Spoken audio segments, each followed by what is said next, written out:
Servicio de Impuestos Internos. Asociación Regional de Canales de Televisión de Señal Abierta de Chile, Arcatel, presenta Portavoz Noticias. ¿Qué tal? ¿Cómo están? Les damos la bienvenida a la entrevista del domingo de Portavoz Noticias. Hoy hablamos nuevamente de un proceso histórico que todo el mundo mira con muchísima atención y es la redacción de la nueva Constitución. Por eso tenemos ahí en pantalla, quiero mandarle un abrazo grande y quiero darle las gracias también por esta entrevista a Gaspar Domínguez, vicepresidente de la Convención Constitucional. Bienvenido, Gaspar, y gracias por conversar con los canales de las regiones de nuestro país. Hola Scarlett, hola a todas y a todos que están en distintas regiones de Chile. Yo también vivo fuera de la región metropolitana y es de toda justicia que las regiones tengamos cada vez más voz. Bueno, muchísimas gracias por ese ánimo. Yo quiero contarles que Gaspar Domínguez es médico cirujano de la Universidad de Chile, es magíster en salud pública y bueno, muy jovencito se fue a la región de los lagos a hacer carrera allá. Fíjense que ustedes que hizo operativos de salud ahí en la provincia de Palena, fue médico general de zona, me contaba, estuvo 3 años allá, así que el corazoncito de hoy viaja ahí a la región de los lagos. Y Gaspar, lo primero que quiero preguntar, en este proceso que yo decía histórico de redacción de la nueva Constitución, en que ya se han aprobado más de 200 normas prácticamente, ¿qué papel juegan ahora las regiones en este nuevo Chile que estamos dibujando? Bueno, la verdad es que si uno tuviera que hacer, Scarlett, una comparación, ¿cierto? Una metáfora, hay un profesor en Valdivia que él siempre dice, Egon Montesino, que Santiago funciona como una especie de papá de las regiones y que las regiones tienen minoría de edad. Y como tienen minoría de edad, el papá Santiago le autoriza y les pasa la plata, el papá Santiago les dice en qué tienen que gastar la plata. Si las regiones reciben plata por ejemplo, por actividades productivas de la propia región, el papá Santiago recibe la plata, la administra y le pasa otro poco. Entonces un poco, yo creo que probablemente la principal modificación que vamos a tener en términos de descentralización es entender que las regiones y las comunas tienen la capacidad, primero, de recibir y administrar su plata, y segundo, de poder decidir en qué quieren gastar la plata, cómo quieren entregar sus servicios públicos, y en ese sentido es equivalente a una mayoría de edad. Entonces, si tuviéramos que resumir esta cuestión, vamos a avanzar en términos de descentralización hacia un país donde las regiones son mayores de edad, y como son mayores de edad, pueden tomar sus propias decisiones. Queremos hacernos cargo, Gaspar, de lo que todos vemos a través de las encuestas. Yo creo que probablemente aquí todos tengamos que hacer un mea culpa. Por un lado, la propia Convención Constitucional, de no haber tenido mayor cercanía y claridad para transmitir los contenidos y el trabajo que están realizando de aquí para atrás, y los medios de comunicación también, que muchas veces a través de titulares tienen un sesgo muy marcado y que hace que la gente mire a veces con muchísima incertidumbre, que es el sentimiento o la emoción que más crece en las encuestas. Pero también hay mucha esperanza y eso dicen precisamente los estudios de opinión. Si usted tuviera que describir el camino que está realizando esta especie de buque que nos lleva hacia una nueva Constitución, ¿cómo podría contarlo, explicarlo? Mira, a mí me gusta la comparación con cambiar las vigas de una casa. La Constitución, de alguna manera, podría constituir lo que son las vigas.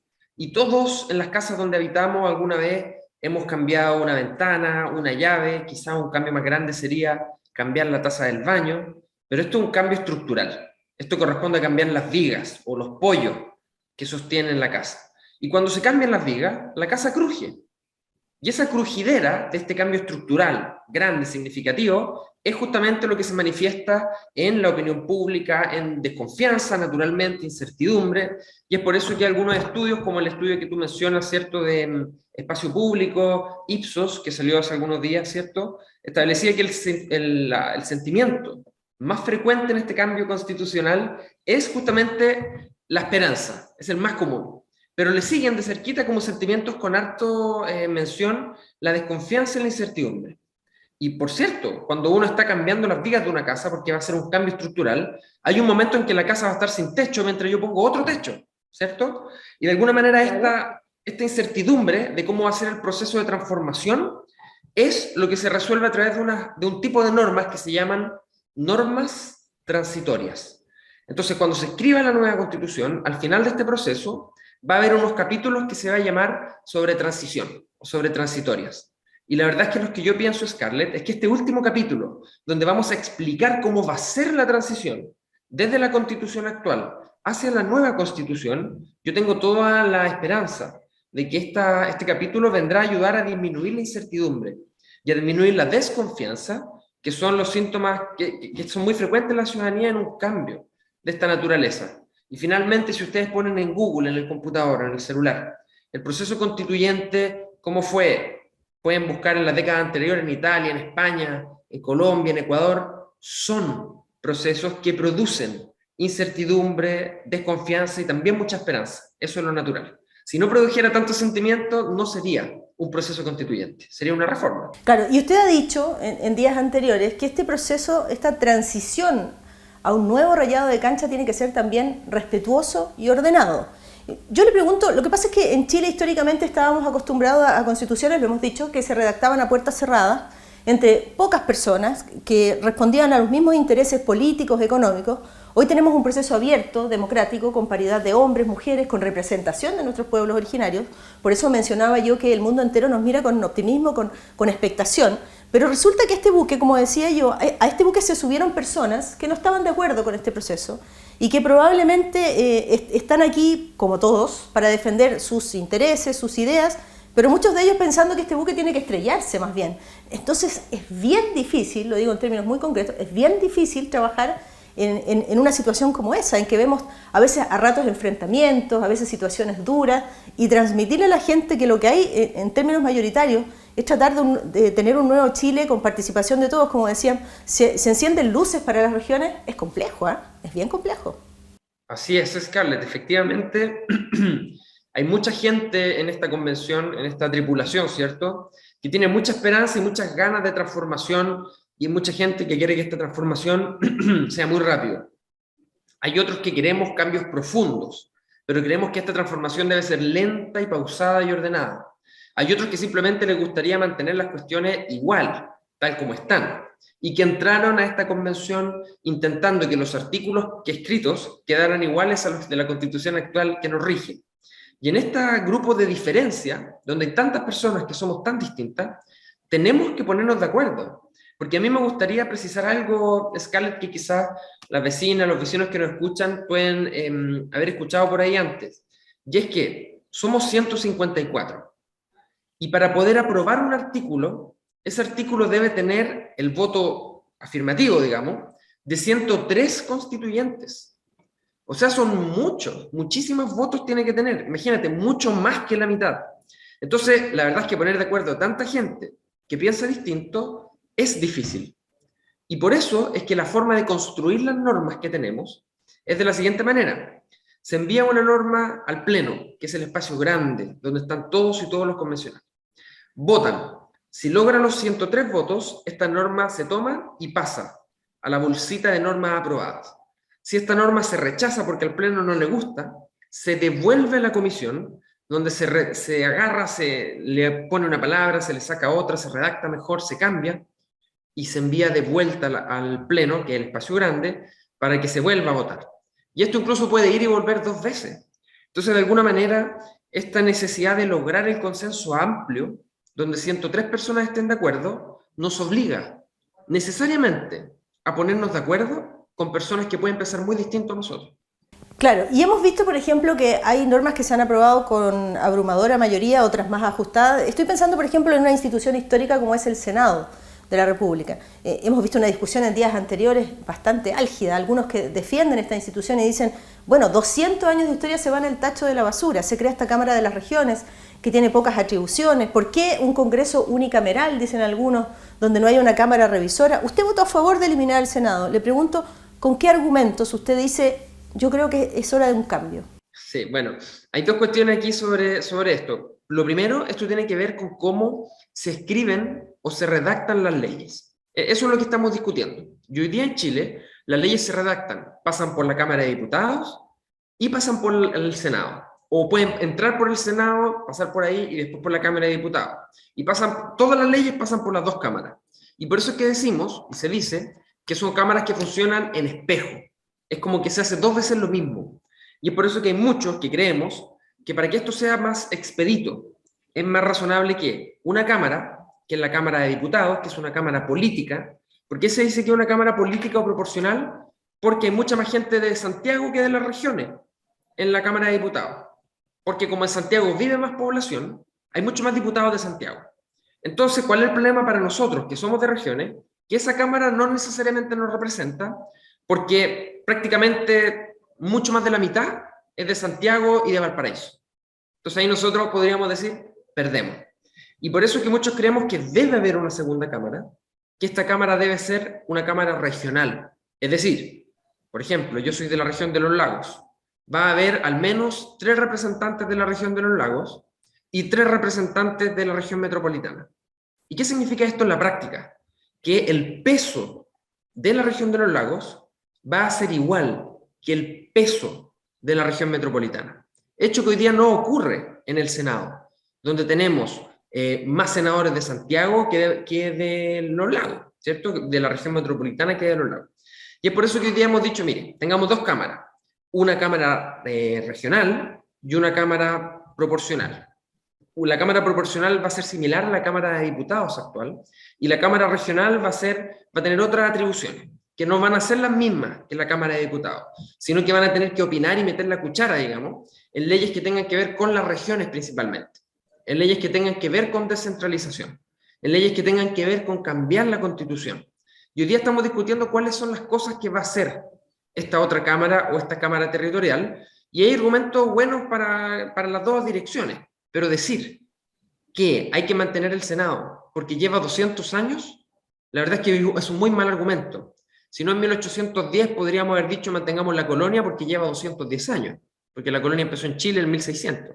Entonces, la verdad, yo no diría que sea un argumento por sí solo. Creo que lo que sí es relevante es que por primera vez, Scarlett, nos estamos dando la posibilidad de discutirlo, de ver los pros, de ver los contras, de que aparezcan columnas de opinión en los medios de personas opinando en una o en otra dirección. Hay gente que quería que hubiera una sola cámara, una nomás. Otros querían que hubiera 2 cámaras iguales, y finalmente estamos llegando a un consenso de que va a haber 2 cámaras, pero una cámara con menos atribuciones y regional, y otra cámara con más atribuciones o proporcional. ¡Qué bonito! Así es la democracia. Algunos querían 2, otros querían 1, y vamos a tener 1,5, pudiéramos decir. Entonces creo que eso es lo más relevante de este proceso, que estamos democráticamente tomando decisiones como país, y la última palabra la tendrá la ciudadanía. Falta bastante autocrítica de parte de quienes hoy toman las decisiones importantes en nuestro país, ya sea en el Palacio de la Moneda, ya sea en el Senado, en la Cámara de Diputados, en el Congreso en definitiva, en el Poder Judicial.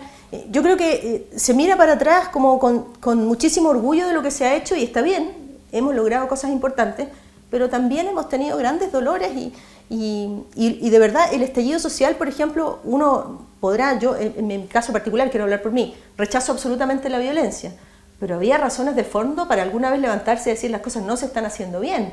Esta Constitución es fruto de la gente que salió a las calles a decir hay cosas que a mí no me gustan, que no me parecen, este es el Chile que yo, no es el Chile que yo sueño en definitiva. Y yo creo que falta mucho mea culpa de los propios senadores, que hoy día sesionan bastante menos que los diputados, por ejemplo, que tienen, no sé, grandes privilegios en términos de salario, y en fin, yo creo que tantas cosas que nunca se habían revisado tan a fondo como se discutan y se ven hoy día y se analizan desde cero. Es decir, ¿se justifica? ¿No se justifica? ¿Tiene que ser en estas condiciones? ¿Se podría hacer mejor? ¿Qué tiene de malo esa discusión? Me pregunto yo.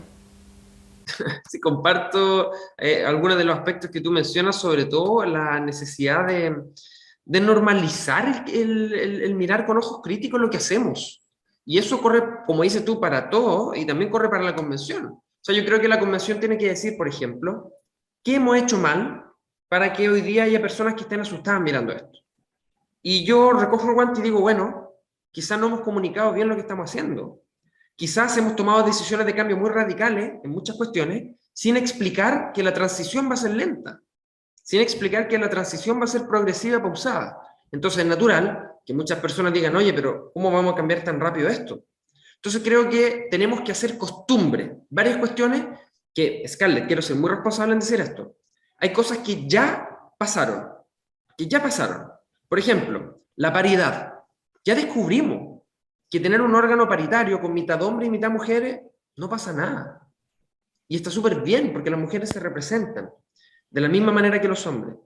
Descubrimos que cuando elegimos coordinaciones o jefatura, estas pueden ser hombre y mujer siempre, y no pasa nada, y está muy bien. descubrimos que personas que representamos, que vivimos la diversidad sexual, ¿cierto? Yo soy hombre homosexual, podemos ocupar cargos de elección popular y ejercer liderazgo y no hay ningún problema.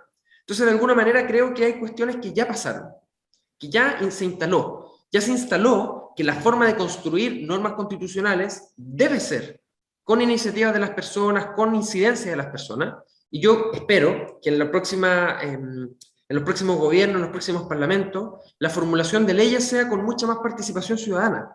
De alguna manera creo que lo más relevante es que hay cuestiones que ya han pasado, que ya pasaron, digamos, y en el texto constitucional va a quedar escrita una nueva forma de organizarnos, de establecer los derechos, de hacer política, y esa forma se irá instalando progresiva y pausadamente en las próximas décadas. Vamos a hacer una pausa, regresamos de inmediato para seguir conversando con el vicepresidente de la Convención Constitucional, Gaspar Domínguez. No se vayan porque volvemos de inmediato. Ya estamos de regreso, seguimos hablando de la nueva Constitución junto al vicepresidente de la Convención Constitucional, Gaspar Domínguez. Quiero preguntarle específicamente por las regiones, hablemos un poquito más del proceso de descentralización, porque lo he visto muy orgulloso a través de sus redes sociales, ahí parándose frente a una cámara y diciendo, aquí las regiones tienen que mirar este proceso con optimismo. ¿Para dónde vamos las regiones de Chile? ¿Dónde se encienden esas luces? ¿Y cuáles son las demostraciones concretas de que Chile va a ser de verdad un país más descentralizado si esta nueva Constitución se aprueba? Hoy día en Chile tenemos una lógica que viene del 1800, que es una lógica de un Estado centralizado, de un Estado donde hay una figura que es el presidente, que para todos los efectos es equivalente como un rey, ¿cierto? Es una persona que concentra mucho poder, que está en el centro de Chile y que baja la línea, pudiéramos decir en términos informales, ¿cierto?, a las regiones. Y le dice a las regiones, mire, yo le voy a pasar 50 lucas, usted tiene que gastar estas 30 lucas en salud y estas 20 lucas en educación. Usted vea cómo las gasta, pero eso en salud y eso en educación. Y la región le puede decir, oye, pero en realidad yo necesito sacarle 5 lucas a salud para agregarle a los adultos mayores, porque en mi región hay más adultos mayores que en la otra región. Y el Estado central le dice, no, usted se gasta la plata en lo que yo le digo. Eso es lo que funciona hoy día, que es la lógica portaliana de un Estado centralizado, fuerte, presidencialista. Existen otros países con otras lógicas, que son los países federales, como Argentina, Brasil, Estados Unidos, que son países en donde existen estados pequeños, ¿cierto? Y cada estado tiene leyes distintas, jueces distintos, organización política distinta al interior. Y existe una cuestión intermedia, donde sigue siendo un estado unitario, sigue siendo el mismo país, sigue siendo con las mismas fronteras, las mismas leyes, el mismo sistema de justicia a lo largo de todo el país, ¿cierto? El mismo parlamento para todo el país, pero que las regiones tienen la capacidad de definir cuestiones localmente en términos de en qué gastar la plata. Si reciben impuestos por actividades productivas de esa propia región, se queda un resto en la región. Entonces, de alguna manera, tienen la capacidad de resolver sus propios problemas, pero sin dejar de ser un Estado unitario. Esto, que es un intermedio, ¿cierto?, entre un Estado unitario centralizado y el Estado federal, es lo que se llama Estado regional. Y ejemplos en el mundo hay por decenas. Hay por decenas de ejemplos de estados regionales. Y el modelo que hemos mirado y avanzado en Chile es el modelo de un Estado regional autónomo. Es decir, donde las regiones y las comunas tengan la capacidad de resolver cuestiones propias. Y en términos puntuales, pongámosle, digamos, la pelota al piso y hablemos en términos puntuales. ¿Qué cosas van a poder hacer las regiones que hoy día no pueden? Uno, tema muy complejo, el manejo de cuencas, el manejo de los flujos de agua. Es una cuestión que creemos que deben las regiones poder organizar y distribuir. Otra cuestión que van a poder hacer las regiones es crear empresas regionales para resolver problemas o necesidades básicas de la región. Por ejemplo, en la región de los lagos hay mucho problema en relación al agua potable. En la isla de Chiloé, en la provincia de Palena y Yanquihue, hay vastas zonas en donde hay camiones de aljibe, que son de empresas privadas. Entonces, bueno, quizás el gobernador regional de la región de los lagos pudiera decir, oye, ¿y si hacemos una empresa pública de camiones de aljibe para abastecer de agua? O lo que hemos visto en algunas comunas que han hecho estas farmacias populares, ópticas populares, ¿cierto? Que son una especie como de cosa municipal que funciona como una empresa. Bueno, aquí venimos a ordenar esto. Pueden haber empresas públicas de las regiones para resolver problemas de primera necesidad. Y como todas las regiones son distintas, y hay unas regiones que pueden ser muy ricas, porque tienen mucha industria productiva, y otras que pueden ser menos ricas o derechamente pobres porque tienen mucho menos ingresos, se ha aprobado con amplio consenso una norma que establece que el Estado promoverá que la integración sea armónica y que haya solidaridad y colaboración entre las regiones, para asegurarnos que todas las regiones avancen en conjunto.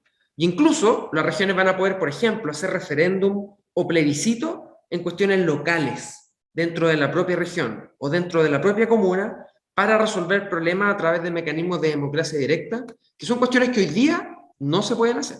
Sí, y hemos visto también en la aprobación de las normas de la Constitución ponerle apellidos al Estado. Chile es un Estado social, de derecho, respetuoso del medio ambiente, y hemos visto, por ejemplo, la aprobación de normas, le ha costado bastante, y usted podrá reconocerlo, Gaspar, a la Comisión de Medio Ambiente llevar adelante las normas, ¿verdad? Se han discutido más de una vez, se ha dicho, a ver, esto está con el tejo, por decirlo en buen chileno, con el tejo medio pasado, pero finalmente hemos llegado a que, por ejemplo, el agua y el aire son bienes inapropiables.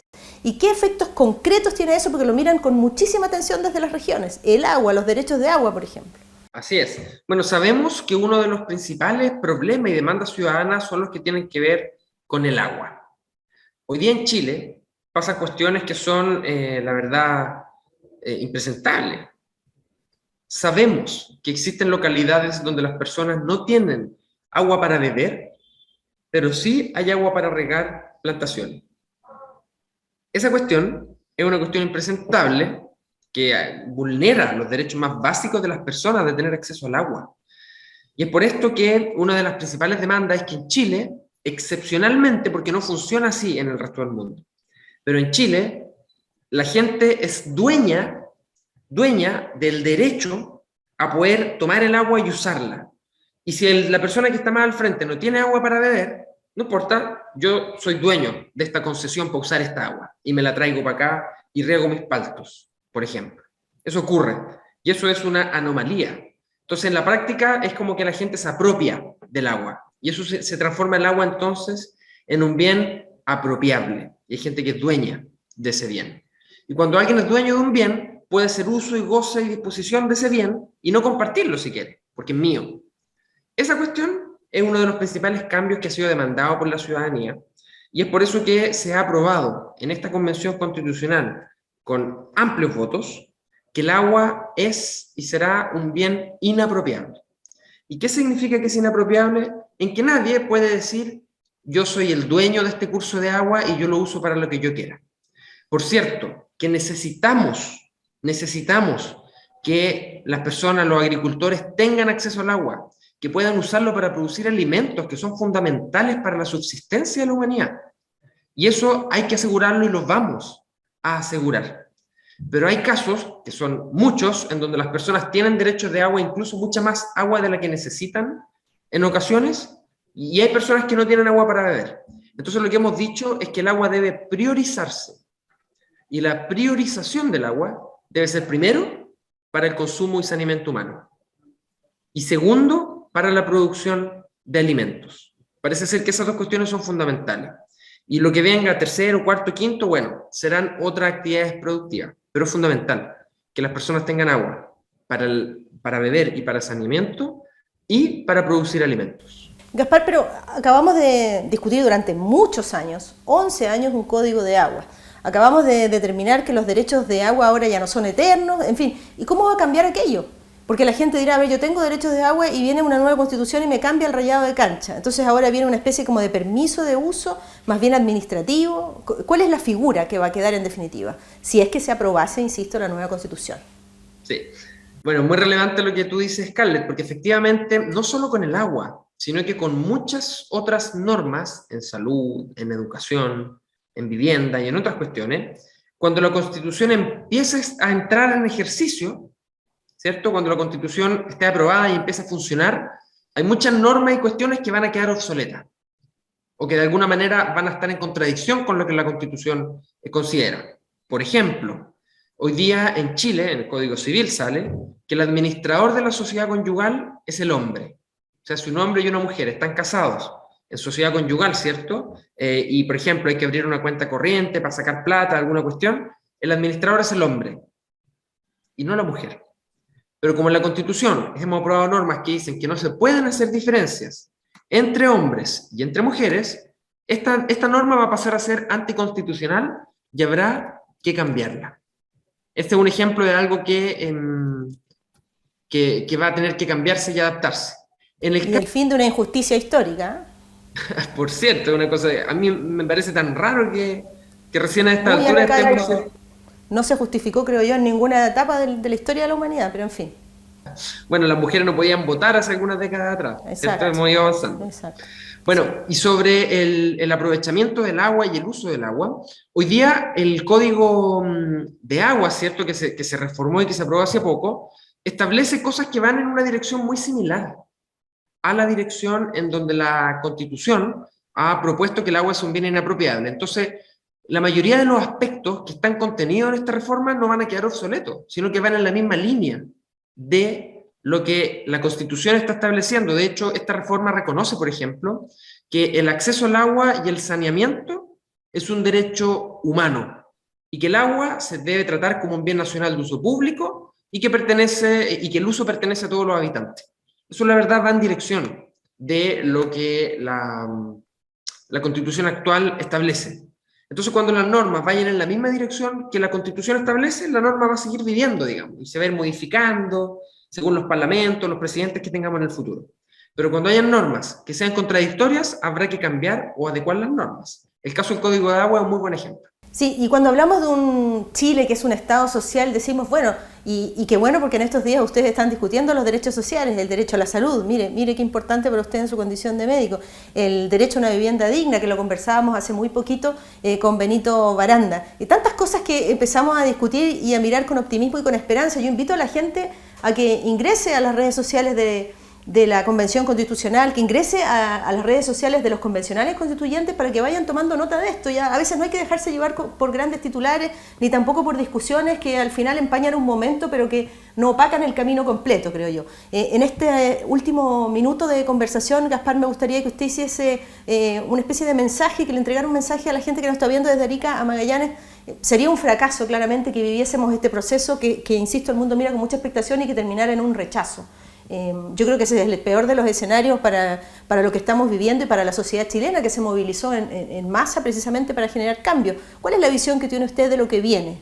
Bueno, la verdad, lo que viene, bueno, primero, ¿cierto?, es terminar de escribir el proyecto de nueva Constitución. La última parte es la parte donde se armoniza, se llama armonización, que se van a tomar todas las normas que hemos aprobado, que son más de 200, se van a juntar y los expertos van a mirar y van a decir, mira, esto está repetido, ya, borrémoslo porque esto está repetido.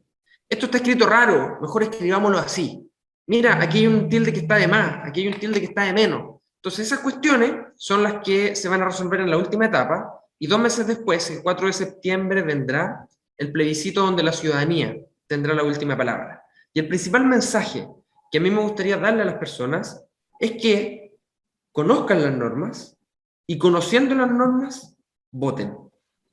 Que no caigamos en el error de muchas veces mirar lo que dicen personas que ostentan espacios de poder en términos políticos, de empresas u otras cosas, y tomar nuestra decisión según lo que ellos toman, según lo que ellos sugieren o ellos creen, sino más bien leer las normas, formarnos nuestra propia convicción y, por cierto, tener esperanza, porque un proceso constituyente es un proceso que produce desconfianza, incertidumbre y miedo. Y eso es normal. Y es por eso que yo quiero dar la seguridad y la certeza de que la propuesta que está dando esta convención es seria y que los cambios que van a permitir implementar esta Constitución serán graduales, responsables y progresivos. Ajá. Gaspar Domínguez, vicepresidente de la Convención Constitucional, quiero agradecerle muchísimo esta conversación, la claridad de las ideas para explicarnos en términos muy, muy simples el proceso que estamos llevando adelante. Le enviamos un abrazo grande y éxito en este trabajo que, insisto, según las propias encuestas, tiene a los chilenos esperanzados. Abrazo para usted.